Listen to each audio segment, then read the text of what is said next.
Kahit silang busy sa sinabihan ng pulis, alis kayo dyan, ayaw umalis. Kaya sila natabunan ng lupa. Dapat ang pulis may power na arestuhin pag ayaw umalis. Hindi dapat inaaresto yung mga taong ayaw umalis. Kung kinakailangan ng pulis na mang-aresto para masave ang buhay nila, gawin natin yan! Sir, ang sinasabi ko... Pagayaan mo! Oh, huwag mong aristuhin. Iwan mo dyan. Nalibing yan sa landslide.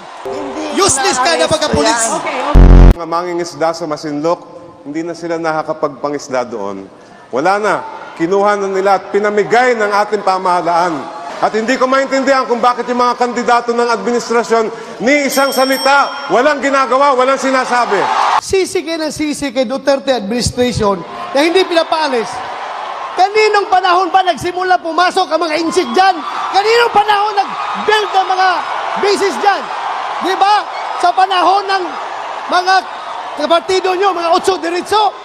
Now ngayon, baka akala nyo kayo lang ang patriotic. Si Duterte hindi. Kami hindi. Well, I must tell you frankly, kung sinong gusto sumama sa akin, bibigyan ko kayo ng baril at bala. Atakihin natin ang... matapang kayo. Alam mo paano yan para matakot na magpapasok ng droga dito? Ibalik natin ang death penalty para sa mga drug traffickers. Ang tinitira nila ay puro mga maliliit na pusher. Ang tinitira nila puro mahihirap. Nasaan ang mga drug lord? Takot. Hindi nila kayang labanan yung mga drug lord na yan. Dapat kasi, bago kayo sumausaw sa war on drugs, alamin muna ninyo yung istruktura ng drug syndicate. Ang istruktura ng drug syndicate ay pyramidal in shape. Pyramid na ang sa dulo, kukunti lang yung mga drug lord, mas marami ang mga nasa baba na mahirap. If you wage a war on drugs, you cannot be selective in implementation of justice. Hindi mo pwede sabihin, hindi natin yan trabahuin dahil mahirap lang yan. Unahin natin yung mayaman. Hindi natin pwede sabihin, unahin ang mayaman, mamaya na yung mahirap. Pag sinabi mo war on drugs, ratsada yan lahat, tatamaan dapat. Kawawa naman yung mahigit at 20,000 na pinatay, biktima ng EJK. Naawa lang kayo doon sa mga nangamatay na puser. Hindi ninyo titindan kung ilan ang mga nagiging biktima nito, mga puser na ito, mga inosente, mga bata, mga ni-rape, mga bata na pinatay. Hindi nyo binibilang. Doon lang kayo nakabilang sa mga masasama na namamatay.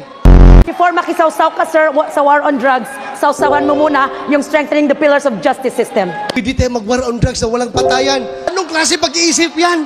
Gusto mo ikaw lang mamamatay? Hindi mo dipinsan sarili mo? Magpapabaril ka na sa mga adik? Nasaan na tayo ngayon kung hindi nag-launch si President Duterte ng war on drugs? Baka lahat ng kabataan natin ngayon, mga sumbi na, naglalakad sa kalsada, na siraulo na. Your war on drugs has failed. Alright.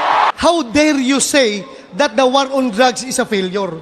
Paano mo ngayon sasagutin yung survey ng SWS na nagsasabi na 66.66% of Filipinos believe that the number of drug addicts in their area has gone down? Paano mo yung masasabi? We are now at the crossroads on making the right decision. Kung kaninong buhay ang dapat natin isasalba. Ito bang buhay na isang konbiktadong Chinese drug lord o buhay ng libu-libong kabataang Pilipino na nasisira kinabukasan dahil sa illegal na droga?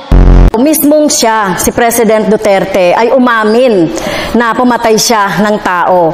Kaya kailangan siyang kasuhan. Maging si Senator Senator Bato ay dapat kasuhan. Gigil na gigil kang kasuhan si Pangulong Duterte at ako ng mga kaso na hindi mo kami maliling. Kumusta na po yung conviction mo sa kasong child trafficking? Ano na po nangyari? Bakit andyan ka pa? Hindi ka pa nakulong?